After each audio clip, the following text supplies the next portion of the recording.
Welcome to the Travis CCG channel. Today I had the pleasure of interviewing Zack Bell, who placed 26th in the Palm Springs Battle Spirits Saga Grand Open. I also had the pleasure of losing to him on day 2 in the Win-A-Box tournament in the finals. And he was just an awesome player, really awesome gamer, really fun to chat with him. We were chatting a bunch after our match. I got his Discord info and I just had such a pleasure chatting with him about the deck he was using that I figured maybe I should ask him if he'd be willing to share some of that with you guys. So that's what we've got today. I hope you enjoy. Let's start off by, you can introduce yourself to people as your Discord name or your actual tournament real life name if you'd like. Sure. So yeah, my Discord name is super complicated. It's Acromatopsia. It's just a reference to an anime. The hashtag is 4865. If anybody wants to add me, happy to talk about decks or anything like that. My real life name is Zack Bell. I placed 26 at Palm Springs. I was 5-1, lost 2 games, and then did get top 32, which I'm super grateful for. Other info that's pertinent is first, my partner is actually Ryan Matas, who made top 8. We live together and we test together. In fact, we're actually the only 2 people that are in our own group. So like we're the only other person that either of us have played doing any prep for this event. And so both of our decks, we basically all tested together. So this isn't just my deck. I can't take full 100% credit for it. It's just as much his creation as mine. We remade it probably like 16 times. And like every time we would do a matchup, I would ask him like, okay, what do you think of this? What do you think of this? So like he contributed just as much to this as I did, even though I was the one playing the deck. So definitely got to get that out of the way. There's a massive amount of credit to that for sure. Did you guys ever do some like open hand play testing where you're both are just looking at each other's hands and being like, what's the best play right now? What do we think is best here? Anything like that?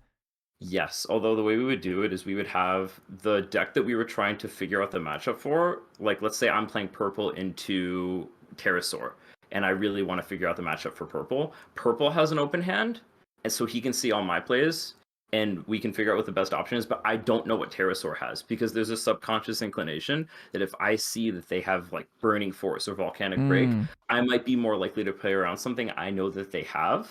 But if we can only see my hand, then I know that I'm not playing to any tendencies that might be like, oh, actually, oh yeah, Giganorex, oh yeah, I guess I shouldn't suppression this turn because he can't, that kind of stuff. Yeah, so basically, like, you're playing the hardest match possible, in a sense. Exactly. Like he's Pegasus with the Millennium Eye or whatever, just cheating the whole time, and you really get to know what is happening if your opponent is playing absolutely perfectly. Yes, and we also did the same thing when we were testing his white deck that he played, where he would have an open hand, and then he felt his 2 worst matchups there were 100% yellow, and then also purple.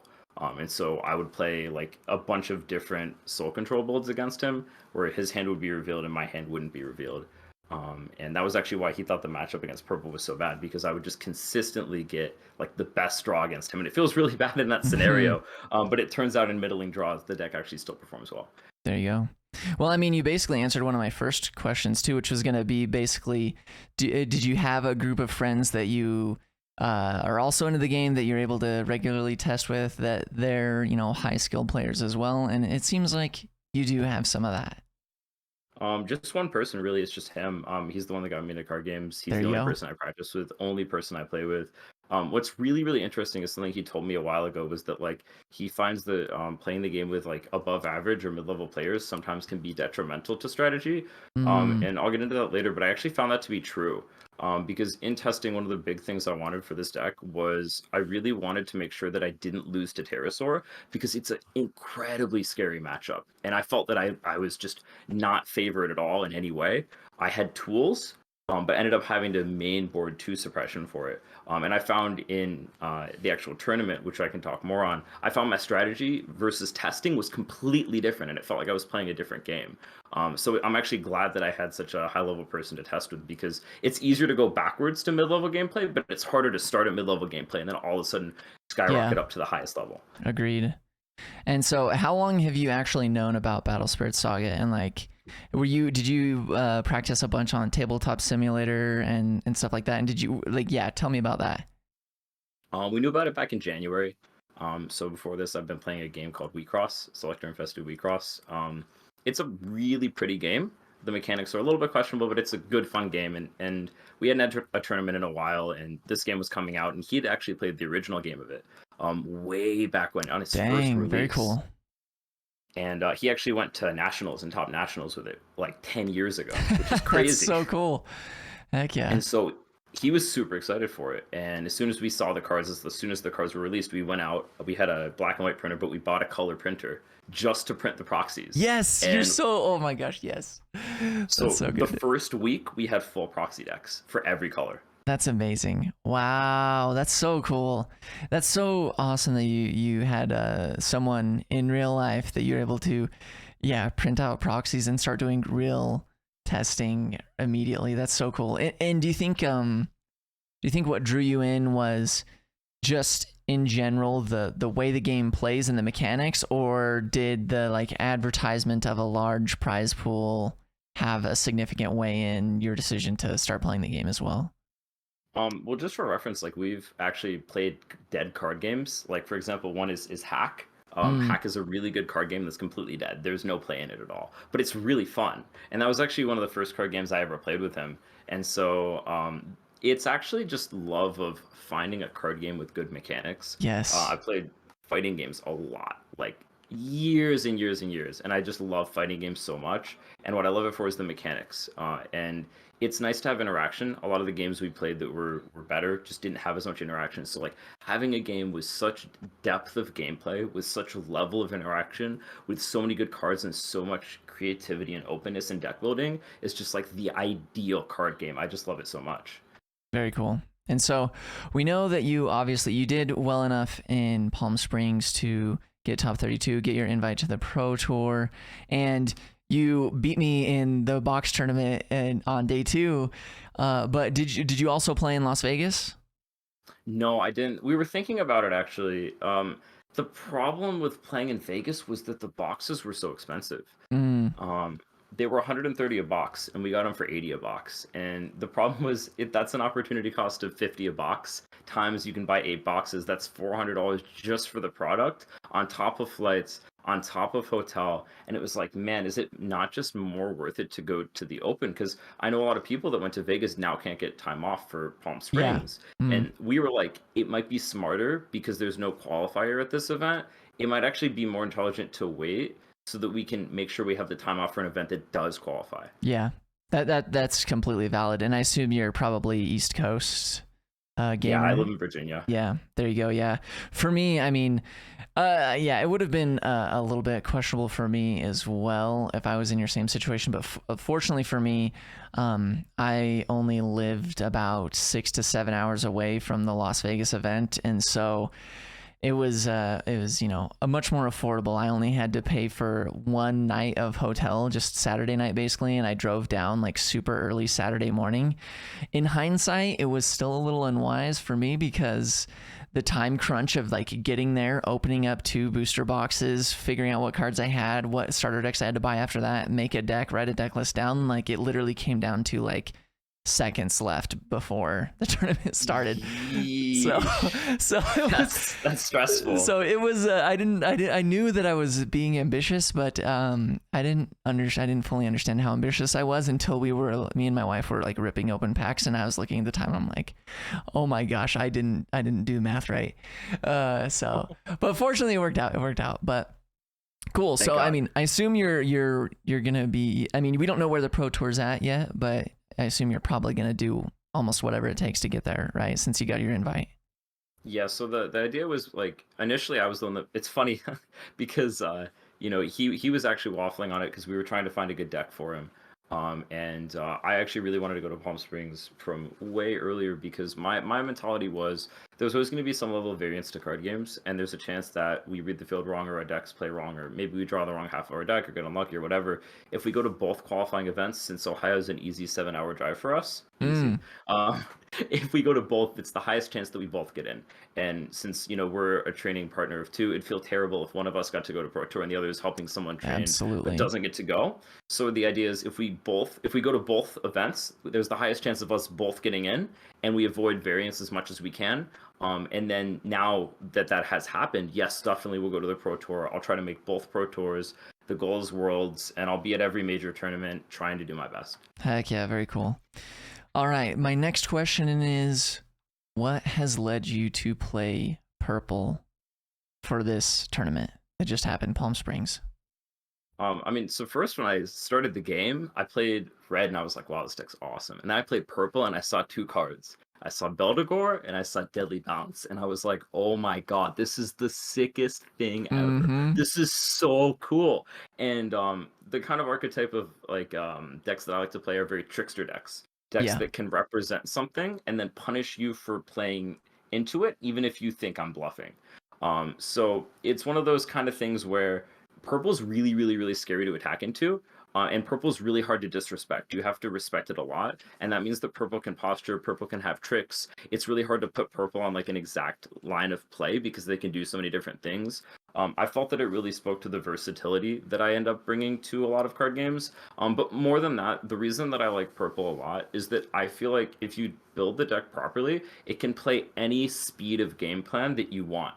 And what I didn't like about playing decks like White Aggro and Pterosaur is that Pterosaur's super expressive, but you are beholden to your draw. At the end of the day, you can play really well and it has a super high skill cap, but if you do draw poorly, you unfortunately just draw poorly. I like White Control, but same thing for that. The reason I really like purple is that you can make a ton out of your draws. You can recycle your Beldegor multiple times if you need to, with almost nothing in your hand.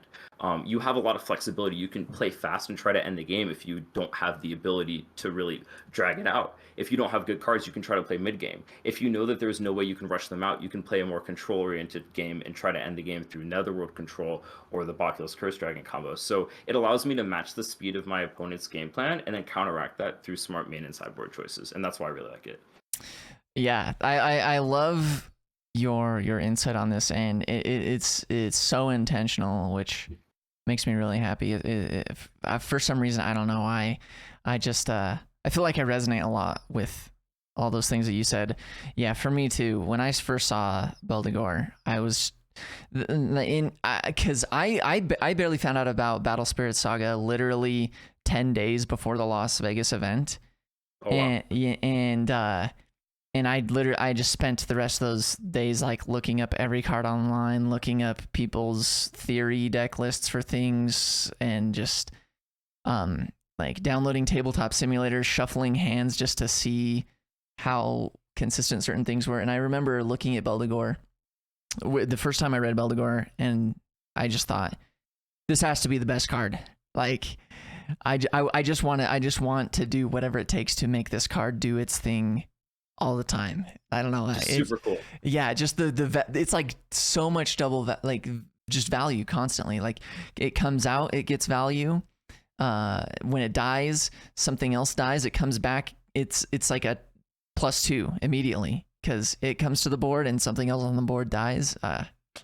So sick. Anyways, next thing I wanted to ask about is how do you feel about the different matchups that you had, I guess, during the tournament, and if you take any of the other I don't know, top 16 lists or whatever, how would you compare your matchup versus any of those particular decks? So first, just like what I was training for going into the tournament, what I thought I would face a lot was like I labbed against pterosaurs so hard it was unbelievable. It was to the point where like we both had to play, like we were both playing matchups for our own decks that we needed because we couldn't both play against each other and still experience all our matchups. So I was playing like 15, 20 games against myself with pterosaurs, just again and again. And I was recording all the results in Notepad, like pterosaurs had Scorched Battlefield on one, played 2 cards, drew 2 cards from attacking, or like had Burning Forest, had Starblast Draw. This is the percentage win rate. Like one of the things I realized really early was that I can't play Soul Control because Soul Control straight loses to aggro. So I had to change myself to a more mid-range version, and I had to do something to counteract aggro because the matchups that I felt were unfavorable were White aggro is the worst matchup easily, not even close. You just can't do anything. They're just too fast. Nothing that you play because of your costs can mitigate how fast they are. So I had to figure out, when I started playing that matchup, actually, I thought like, man, there's no way. I just can't play this deck. Like my deck's not fast enough. I'm just going to get blown out. There's no way. But what I ended up doing was mainboarding 2 suppression and sideboarding 2 suppression and 2 core drain. And that was what did it for me. That was just enough. I was expecting a lot of aggro. Pterosaur, I feel like my matchup's pretty even into, depending on what they side. I was really, really lucky because the Pterosaur list I was practicing against was more teched towards purple than their current list, which was actually a little bit more teched out against purple. They played like one less Star Blast draw, and then I think they played one less Counter Sword as well. And so that was really good for me. But I practiced a lot against that. I feel the deck's pretty good into white control, but you can really get blown out if they have a good draw. I tried to make it good enough that I would be able to beat them with my 12 curse units, because that's really what you do. You just curse storm that deck. I also noticed you chose 3 Baculus in the main deck as well too, probably for enterprise reasons or what? Yeah, literally the only reason I played the third Baculus was white control, because I had to win game 1 against white control, or I can get stalled out game 2 and I can just lose. And this was before we had like the new time rulings. I thought I was just gonna, like, if I lose game 1, I just draw. But now it's like, oh no, you actually have to like win one of the games, they win the other game, and then you have to go to game 3 and then damage them out. Which changed a little bit of my sideboard option, because originally I was going to sideboard 2 PSV in the place of the Demo Bones for white control, because white control was the matchup that I knew I needed to win game 1. And I felt like I was pretty favored, like 6-4 to win game 1. But it was still one of those games where like they can literally just go Pegascion into Rocket City Snowflaken, into Odin, into Fulla Elk, into Enterprise, and you're just like, how do I beat this? And they're suppressioning every turn, and you're like, I can't overcome this. Even if I throw 100 curse dudes, I can't overcome it. So that was one of the big things. Netherworld Depths as a 4 of was specifically for white control, because they have no answer to it. Like, they have to Burning Force it, or you just make everything on your board curse, and you're drawing cards every single time they block. And even if they Dream Bomb it, you're gonna, I mean, it's only gonna cost 3 for you to probably put it back down.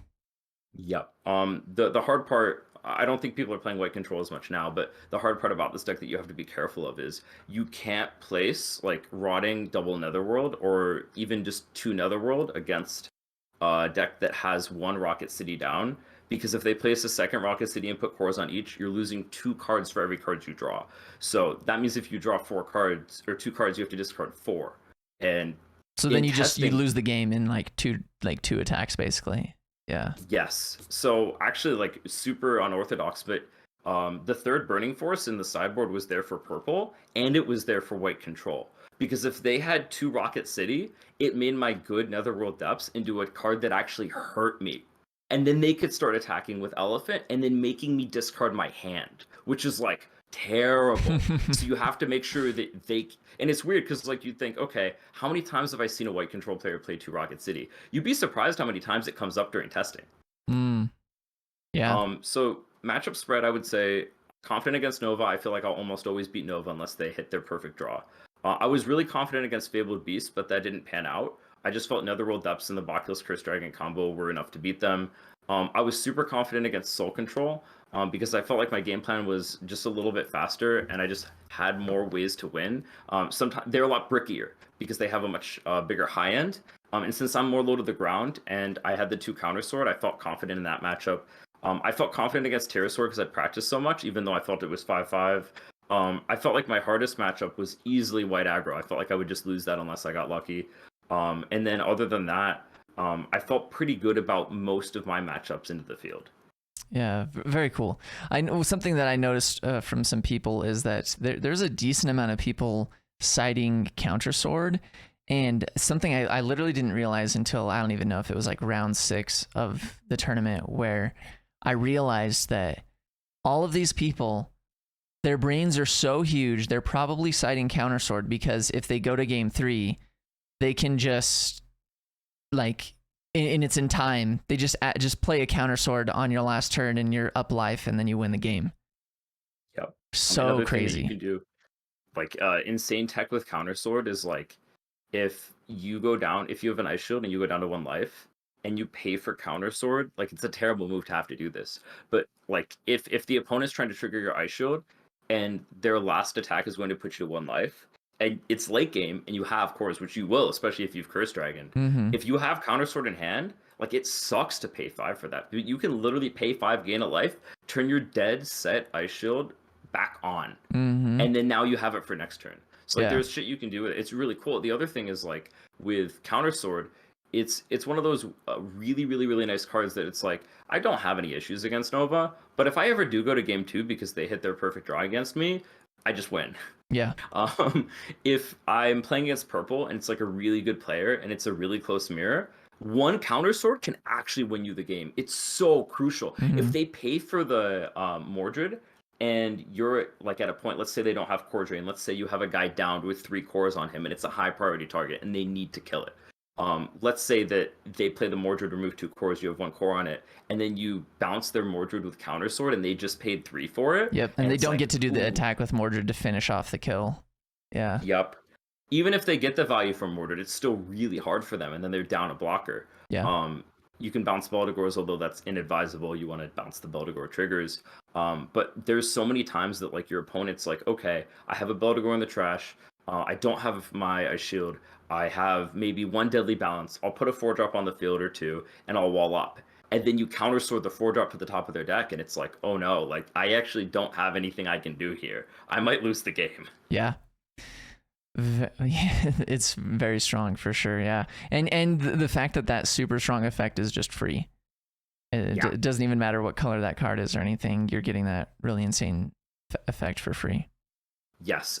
In testing against purple, I felt that in the mirror, the best card in the deck was Mordred, because any of your other 3 or 4 drops, if they ever attack, like Beldegor just eats them, or they just get core drained. And it's like, if you put 4 cores on Mordred, it's such a terrifying card, because it can attack. It doesn't get cleared by their Mordred. They have to have 1 other card and core drain to clear it. They can't Beldegor it. And so it's just a nightmarish card because it's the only Beldegor trigger that you can't kill main phase with Beldegor. And so it's like this card just sticks on the field and it's big too. And it just keeps clearing every turn. So I felt like that was the card that I really wanted to make sure I had counter sword for, because in multiples that card is truly scary. You could just play it, kill a dude that's turned with 2 cores, sit with it with a Beldegor in the trash, and your opponent's like, oh my god, I can't attack. Yeah. Dang. I seriously love how in depth, like I can't imagine how many hours you've put into testing purple, but I appreciate it so much. And I knew based on our match that we had, because I don't know if I told you, but I played a type of purple deck in Las Vegas, and I did enjoy it, even though like ultimately it was definitely nowhere near optimized. I kind of had to take 2 different people's lists and put them together based on the cards that I had, and I think I only had 1 Beldegor because that's all I pulled, and I mean did well enough with it, but I did not have the testing. I didn't have the high caliber super dedicated testing partner that you have, and now you have been able to put some of your information into my brain, and I am looking forward to using that. And actually, I mean, I literally, after you sent me the deck list on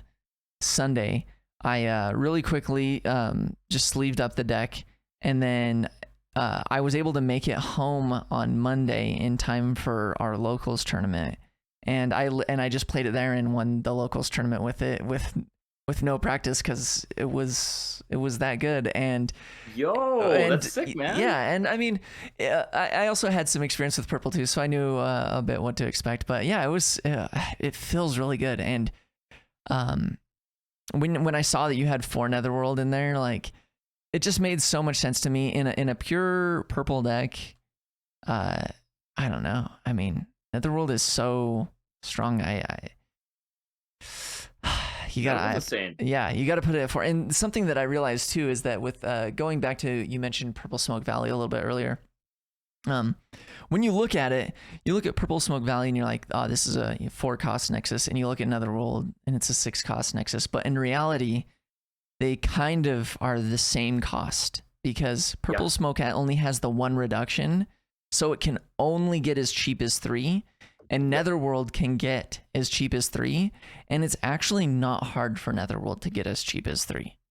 No, it's you pretty much play it if you have the right curve. Like that's why I had 4 Camelot Knight. Like you can play your turn 1's I mean, personally, the big tip on this deck is you always go second every single time. Like, period, you always go second. There's never a time you don't go second unless you have Dragonog Assassin and Camelot Knight in your hand. The reason why is because you're going to get Burning Force with every single turn 1 into 2 into 3 play that you do unless you take damage. I mapped out literally every single turn 1, 2, 3 that the deck has, and unless you take 1 to 2 damage, there is no way that you can play any other 2-card combination than Dragonog Assassin and Camelot Knight going first and not get Burning Forced. And you might say, okay, that's fine because you have a 4 in Otherworld. It turns that on. But you are at such a tempo loss, especially because of the core disadvantage that you have, because you don't get that core from going second. It's too much. So personally, the way I play the deck, I go second every single time. I win the coin flip, I go second.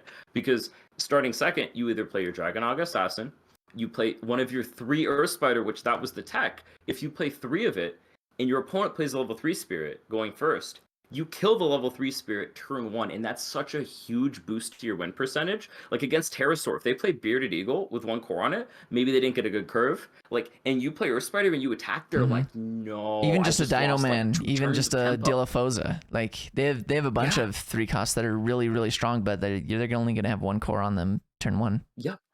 And I mean, you can take other examples too. Like for example, starting with purple, right? Like you start with 4 cores going first. What do you do if you're in a similar matchup and they play like an Aglovale or they play like a Dragonog Assassin? That's why I always pick second, because how many of purple's turn 1 plays are going to get Earth Spider? Almost every single play. And that gives me such an advantage game 1. And then if they're hip to it, they pick second game 2, then okay, I just go Curse Aggro and then I just put Counter Swords down.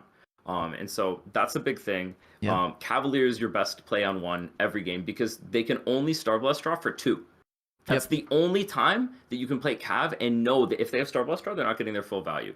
Like, it got to the point where I started avoiding playing Cav on 1 going second because I'm like, man, if they have Starblast draw, like, I just trigger it. I need to grind other resources. But then I realized, like, wait, no, just trigger it for 2. And then you're good. Because that's really because when they trigger it for 2, it's even basically, right? You have a card on the field and you're drawing a card, and they traded their 1 card for 2 cards, so you're both at the same spot. Yeah, I agree completely.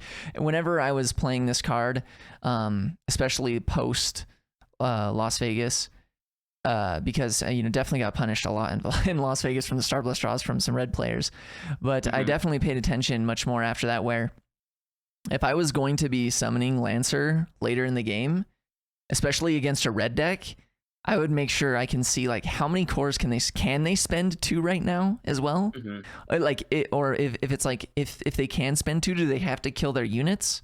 Then I'd be like, okay, then I'll play this card, because I'm even do things. No, that's it. Yeah, because I was just gonna say, because otherwise, I mean, it's gonna equal out for me if they can't. You can even do things like, using when summoned to get them to spend the 2 cores if they have low cards in hand, and then now you play your Earth Spider and you're able to kill something that you weren't, and they just have to take that risk that you don't have that in your hand. And then it's like, oh man, like he just baited me to using the Starbucks. I mean, it's never really a bait, it's 4 cards. Like they're always advantage there, right? But at least you get something for it, which is really nice. Like that's huge to get something for it. And back to your comment on like the Netherworld, I mean 4 is just correct. Like you win against white with it, it's so good. You win against yellow with it, it's so good. You win the mirror with it. The mirror is literally just who draws more Burning Force in Netherworld. That is why I played 4. That is why I did the 2 Counter Sword and the 3rd Burning Force side. It's like my philosophy was I thought that there would be a decent amount of purple and I'd have a decent chance of running into it, because even though like the decks were losing, like Soul Control was probably going to speed up. We'd see a lot more mid-range stuff. I felt like the mirror was a bit like, it's a weird matchup. You can lose out of nowhere, or if they have really good draws, you can just get blown out. Core Theft is really scary. So my thought was, if I just play more Netherworld, I'm better into 3 of my matchups. And it's just the best card in the deck. Like, it's just so good. It's the best card purple has, easily. No question. So I played 4 that, and then 2 Rotting. It was between that and PSV. I liked Rotting because we're in an aggro meta, so I can play it with tempo. It's really easy for me to be able to play like a Dragonog Assassin, put it at 3 cores, 4k, put a Camelot Knight out there, spend my extra 2 cores on Rotting, and then I have tempo. I can attack in with tempo. I gain cards from that. They don't want to block any of my guys because they're curse. If they do, I draw cards. I like the ability to keep reduction on the field for super cheap, because it feels like it's really hard to pay 3 in an aggro meta unless you're playing your PSV turn 1. If you're not playing it turn 1, you can only play it against mid-range or control decks. So you Yep. can play it against purple, you can play it against Nova, you can play it against yellow, you can play it against white. But I anticipated a lot of white aggro and Pterosaur. And in testing, I tried playing PSV against it. I just couldn't. I literally just had it in my hand the entire game. I couldn't even play it. Mm. But Rotting, at least I could play Rotting for reduction.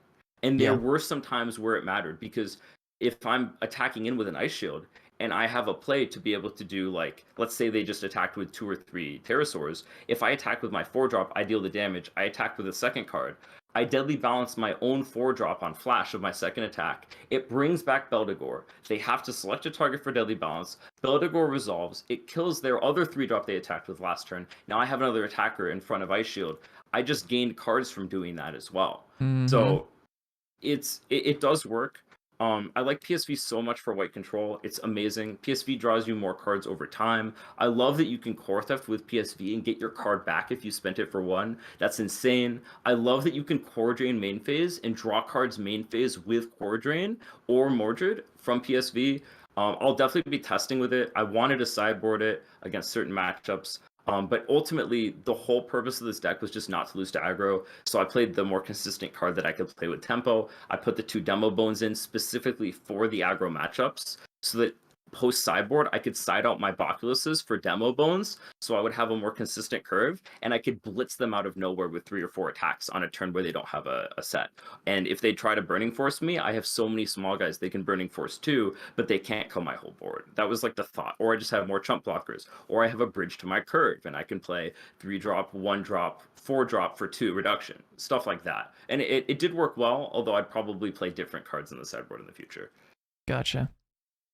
All right, so the next thing I got is, I mean, we don't need a full tournament report from you. You know, that would take forever. But and you did already mention, I think earlier, you said that white aggro is probably the hardest matchup that you've experienced so far with this deck. Is that right? Easily, yeah. It's worse than 6/4. It's just terrible. Mm. You just hope to have more defensive options because Mhm. you can't deadly balance their curiosities. Yeah, that's true. What would you say is probably your easiest matchup? So I thought it was gonna be yellow, and I got blown out. So now I'm just reconsidering my existence. I think I remember you saying that you didn't maybe get as much testing against yellow as maybe you needed, and that you're looking forward to doing some more testing against yellow so that you can be more prepared. Is that right? Yeah, like I just felt like the Netherworld and then the Bacchus Curse Dragon combo would just kill them, and I would have enough board that I would just be able to Beldegor cycle repeatedly and establish enough board to be able to last long enough in the game. I was right about that, but I just didn't see the cards. And it's just unfortunate. It's always going to be a level of variance, and I'll practice against it more. Maybe I can develop a better strategy. But other than that, I'd say white control. It's really weird because white control has to main board every good card against purple. That's how bad their matchup is. That like 80% of their deck has to be armor purple or good cards against purple like Fulla in order to even play the game. So when you contemplate it from that perspective, if you get your Netherworld, it is so crippling. If you get your Curse Guys and you're drawing card advantage while you're attacking behind Netherworld, and then you Boculus and you're just turning off everything that they're doing is now they can't block you and they are forced into a defensive answer, it's crippling. If you core theft their Elk because they can't play their Fulla before the Elk, it's crippling. So I'd say white control and then yellow. After that, I think you have a really good matchup into Nova too. Very cool. I mean, especially like we mentioned before with you opting to have 3 Baculus, I'm sure that playing against white control, it probably feels like it's almost inevitable that you're going to win at some point since their game plan isn't fast. And yeah, and you in playing between the 4 depths and the 3 Baculus, you're going to see Baculus at some point and you're going to turn Enterprise off and then you're going to get through there. Exactly. Even if you need to turn Enterprise off double deadly balance, sometimes that's enough. Very cool. All right, so now speaking post Palm Springs, based on whatever you saw there, and I guess we'll also kind of combo this with tournament promo cards now being legal. What are some changes that you think you'd make to your deck? Let's say if you were going to be playing in another, let's say there was somehow another Grand Open this coming weekend. Are there already some changes that you know that you'd maybe want to make to this deck? For sure. I think the hardest part of the deck is that I was playing 51 cards, which I didn't want to do. The 51st card was the third copy of Deadly Balance, which I specifically did for white because I didn't want to lose to it. I could have cut Nerf Spider, but I like the 3. You're high rolling that you get the clear on 2. I think I'd try to cut it down to 50 cards if I could, is the first answer. In terms of like meta predictions and changes, I think Fabled Beast is going to be terrifying. I think that Fabled Beast is really good because Ryan's deck's going to take off. It does well against Pterosaur. I think White's going to get faster because they have to. All the White control decks just ended up losing. I was at the top tables where there were just White control everywhere. 2 or 3 rounds later, they were gone. All the White control lists had to speed up to tempo or mid-range. And I think that's what's going to happen, whether they copy his list or not. People are going to speed up White.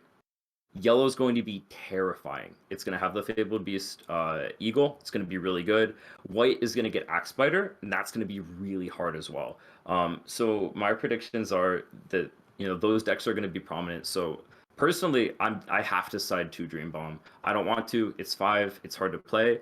But I don't have an answer to Axe Spider. I actually have nothing against it. My deck doesn't have an answer. Yeah, because it gets around Curse even. Yeah. It gets around everything. The only way you can do it, kill it, is if it's at level 1, which no one will do, and or if you bounce it. And realistically, Dream Bomb, I think Purple's going to pick up a little bit too. Purple's like a super underrepresented color, and I think people are going to start realizing that against Yellow, Purple does pretty well, especially like the more controlling lists. And if you can go mid-range with a kind of higher top end, it's really good. So I'm personally going to cut one of my Boculus for a 3rd Curse Dragon main board to be better against Yellow and to be better against aggro, because when I would side for aggro, I would side out my Boculus and I would side in a 3rd Curse Dragon just to catch them going wide. Gotcha. So it works against Pterosaur, it works against white aggro, it works against Fabled Beasts. And a lot of the times, if you have a long exchange with Fabled Beasts in the attack step, and they're using Exhaust Nexus on you and they're using other spells, they have to remove cores from their guys. And you can have an exchange that's long enough with enough counter spells. Like when I was playing my last match that would qualify me for top 16 or not, we had a flash battle of 6 spells. And the turn after that, he had so few cores on his cards that I was able to core theft 1 core off one of his cards and then clear his whole board with Dragon. And Insane. Stuff like that's really good. So I'd definitely get a 3rd Dragon in there. Instead of Dream Bomb, would you possibly consider Valkyrie Mist, since it's also a 4 cost, and then when it dies, Beldegor comes back? I mean, ultimately it costs the same, right? Because you'd have to pay the full 4 and then put a core on it. Do you think that makes sense? It's good, but the thing is that with Dream Bomb, I can spend the cores on my attack step. So if they're attacking into me, on my defense step, I can spend the cores then. True. And then I get the cores back. That's true. So it might be like a really good case of, let's say that I'm playing into a white tempo deck and they have, I don't know, an Odin and a Buffalong Bill. It might be to where they attack with their Odin and I bounce their Buffalong Bill, or I bounce their Axe Spider. Or it might be to where with Purple, they might be attacking with their 4-drop intending to Deadly Balance it, and I will actually Dream Bomb their 4-drop. It might be with Yellow, like maybe I can bounce their God Beast, like that would be amazing, or maybe I can bounce their 5-drop Eagle. Like those are all like really good options. And then the nice part about like Ryan's tempo deck was that it does things during your defense step that help your next attack step. And so I think there's more value in doing something along those lines to help myself gain tempo on the next turn and not spend cores than to play Valkyrie Mist, which just eats cores on my main phase. That makes sense. Very smart. Other than that, I might play PSV. It's tough. It's hard kind of going into the next meta because Deadly Balance gets a lot worse. Any whiteboard it's dead on because of Axe Spider. It's not good against Fabled Beasts, which will be more popular. So considering cutting it down to 2, it's just such a good combat trick. I don't want to lose it, but I'm definitely maining a 3rd core drain, 100%. And I'm definitely siding a 3rd core theft because against Ervata, against any of their blessed attacks that you think would be really crippling, against a lot of white stuff. Like if you can core theft their Odin, if you can core theft their Buffalong Bill, absolutely crippling. Of course, against purple stuff too, even main step. These are all considerations that I think will help. I might trim some of the ratios, depending on how much aggro we see, I could even see cutting like a main board suppression and putting a Dream Bomb in there. Just Yeah. depends. I feel like it's so hard looking at Core Theft and reading that description and thinking that it's as strong of a card as it is. I don't know, just the cost of having to discard cards from your hand for each core just sounds so costly. But like you said, like when you're able to do it for one core, it's really insane actually. When you can just get the one core for sure. There's games against White pre-Fola or pre-Enterprise where like they'll put 3 on their Alk or even 5 on their Alk, and I will literally dump all but one card in my hand and go all in, and I'll Core Theft them and just all in that turn, and it's like, oh, I can't Ice Shield. I lose. Oh yeah. If you get to because it goes to the trash. Yeah, if you get to do something insane like that, for sure. Like that is definitely true. That is, I do understand that because the cores go to the trash. It really is a very, very, very strong card. Yes. So another thing, if you can trick someone like that, for sure, and like you can make them vulnerable where like you can kill them because you're gonna take all their cores off and they can't Ice Shield. Like they'll get their 1 HP back from Ice Shield, but then they're dead after that. Yeah. Well, the key the best play you have with your Core Theft is if you can find a spot to Core Theft 1 or 2, and you've blocked with your 4-drop, and then on attack step, it'll be your flash step. You'll use Core Theft. You'll kill one of their guys by removing 2 cores, and you'll discard a Beldegor that now triggers on your 4-drops block that brings back the Beldegor. That one is nasty. I've done that to win games because like there was no Beldegor, but now all of a sudden I have 1 less blocker and there's a Beldegor, and it's like, whoa, wait, what? And then the Beldegor goes back in the trash if they keep attacking, or it stops their entire attack. Oh my goodness. It's so nasty. You can do things too. You can have a Beldegor on the field with 1 core. You can use Core Theft, and you can take the core from your Beldegor to pay for the Core Theft. So your Beldegor goes to the trash.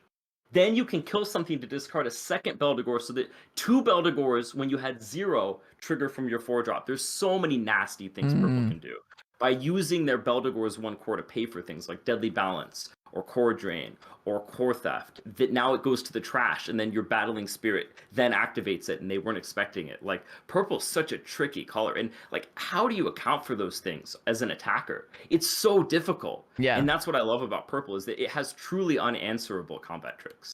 That and what some of the, I mean, you've been sprinkling some of this throughout this whole interview, but you kind of went off there a little bit in this last section, but it goes along with what was ultimately going to be kind of my final question, which was, what are the tips or combos? What are some of the huge brain plays that you've been able to realize with this deck? And like you just gave that example of having no Beldegors in the trash, core thefting something to get the Beldegor in the trash in the middle of them, declaring an attack while you have a 4-cost blocker. That's obviously so insane. Any other sweet tricks you have to share? Yeah, I mean, there's actually so many. I think one that people don't do that everybody should do is using Core Drain as a combat trick. So Core Drain is really, really good, but like if you think about it, what Core Drain does is it kills the guy. Well, does it matter that it kills the guy via pump and you exchanging BP versus you using the core on main phase? Like, it's actually better that you use it during the attack sequence. Yep. So Core Drain's really nice attacking into cards like Pegasyon or Snowflaken, because I can attack with my 4K Cavalier and they can just be like, what are you doing? Yeah. And then they block with their Snowflaken and I pump it to 6K. And then they trade and they're like, oh yeah, I forgot I could do that. Yeah. But the nice part about Core Drain is that it builds respect for you in the opponent's eyes. Yep. So then the next time you go to attack and you have a 2K and they have a 4K Pegasyon, and then they just look at you and then they let it pass, you're like, yeah, yep, you better. Yeah, and then you might be representing nothing. But the beautiful part of Purple is that you're able to represent a lot through playing in such a way that you make your opponent respect what you're doing. So the Core Drain, that's a good example. Other examples, I mean, there's always the Curse Dragon plays where you sacrifice part of your board and you eat part of your own board. So you remove the last core of your guys to gain more cores to play a powerful curve. I think that's one thing people don't consider is using your own resources to gain you more cores.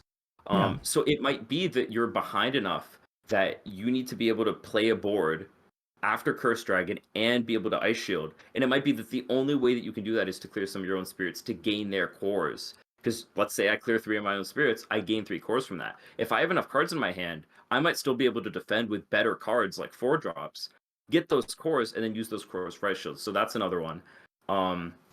The Earth Spider trick, always going second, having an Earth Spider, really, really good. One big thing is just like matching your BPs. So you want to make sure you don't get Burning Forced. Matching cards like Dragonog Assassin with 4K with a Camelot Knight or an Aglovale, or Spider 4K, Camelot Knight or Aglovale. Beldegor, same thing. Cav, same thing. There's a bunch of stuff you can do against yellow. So yellow with God Beast makes it so you can't block unless you're only level 1.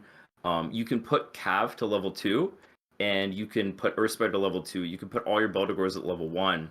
And then you can use combat tricks like Core Theft to remove a core off of your 4-drops to now make them level 1 by paying that cost. And now they're able to block and trigger your Beldegors. That's a really nice one against yellow. Other things you can do, if you have 3 attackers or 4 attackers, you can have a Beldegor in the trash. You attack with your 4-drop, you deal damage. You attack with your 3-drop. On flash, you deadly balance your 4-drop. You get back Beldegor, you attack with Beldegor. It might be that now, because you have another attacker, they're forced to block, especially because you've already deadly balanced one of their guys.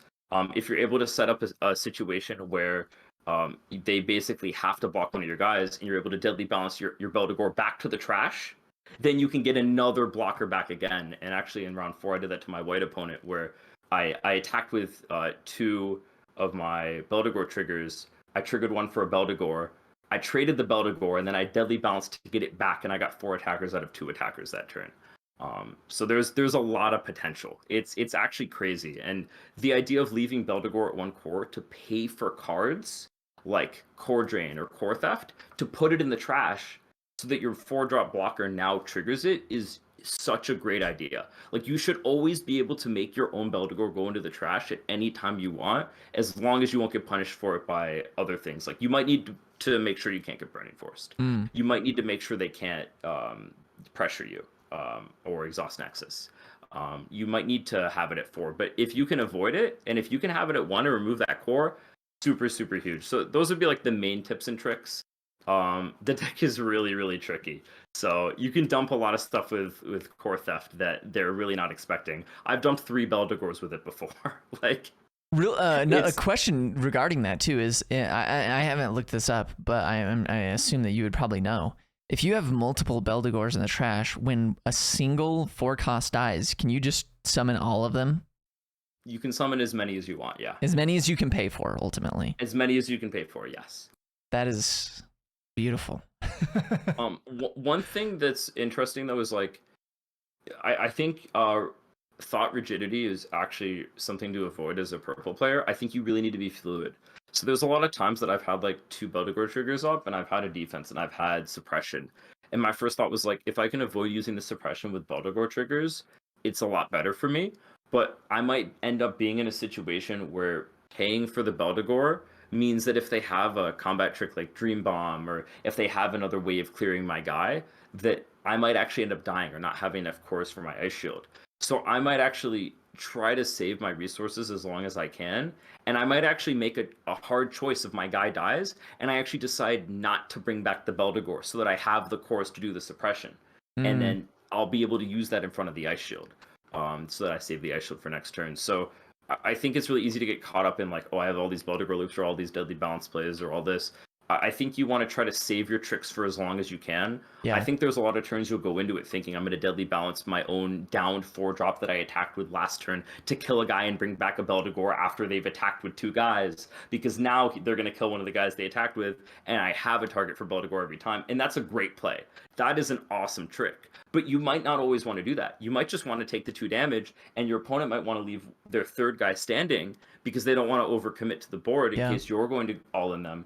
And you might just want to save all your resources for the next turn. And I found that playing like that allowed me to mount a better advantage over the course of a game. And I think that that's something that is easy to do with purples, but like, man, I have a sick play, and then get trigger happy. Yeah, that's, I mean, honestly, I even started noticing some of that in my limited time playing your exact deck, was that, especially after having a Netherworld on the board or something, and I've got like 6 or 7 cards in my hand, and I'm looking at my board and my opponent's board, and I'm able to recognize some of these combos of like, oh man, I could do this, which would do that, bang, bang, bang. Yeah. And but then I would be like, you know what though? I'm ahead already right now. And like whatever this combo isn't gonna like win me the game this turn, so I'm not gonna, like, in a sense, overextend. I'm not gonna do the super sick combo right now because I don't really need to. I'll maybe you know, half portion it. I'll do this other thing that's still gonna be very strong, but like I found myself almost, in a sense, being cautiously greedy with it. You know? Yeah. I think one thing with Core Theft 2 is like you get it early and it's such a powerful card and you just want to use it because it does so much. But I think that finding the right spot to use Core Theft is like a huge skill test of the deck. And I find that more often than not, you end up holding it for a long time for the right opportunity or the right target.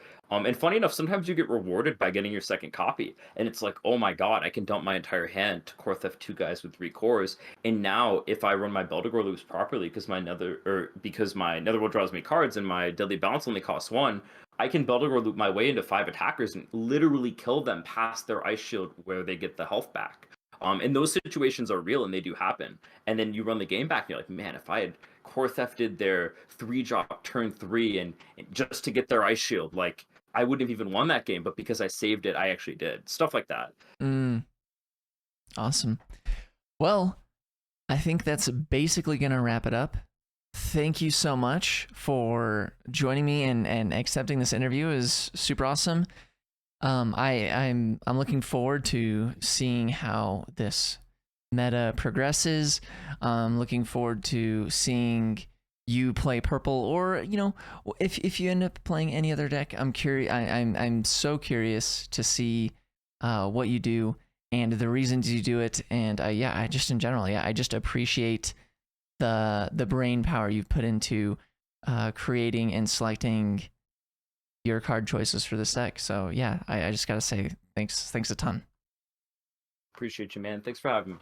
Yeah, for sure. And I'm sure I'll see you. You're going to Ohio too, right?